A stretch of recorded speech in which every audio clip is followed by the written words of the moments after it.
What was the worst trade you ever made, and what'd you learn from it? The dumbest thing I ever did. Yeah, the dumbest thing I ever did. The dumbest stock I ever bought, it was early in 1962, and here was this cheap stock, cheap by working capital standards or so, but it was a stock in a textile company that had been going downhill for years. So it was a huge company originally, and they kept closing one mill after another, and every time they would close a mill, they would take the proceeds and they would buy in their stock. And I figured they were going to close. They only had a few mills left, but they would close another one. I'd buy the stock, tender it to them, and make a small profit. So I started buying the stock, and in 1964, we had quite a bit of stock. And I went back and visited the management, Mr. Stanton. And he looked at me and he said, "Mr. Buffett, we've just sold some mills. We've got some excess money. We're going to have a tender offer. And at what price will you tender your stock?"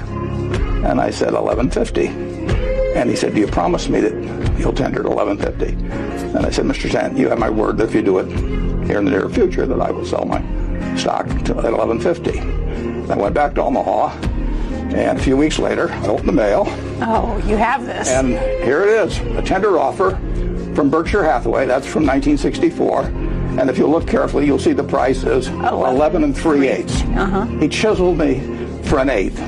And if that letter had come through with 11 1/2, I would have tendered my stock.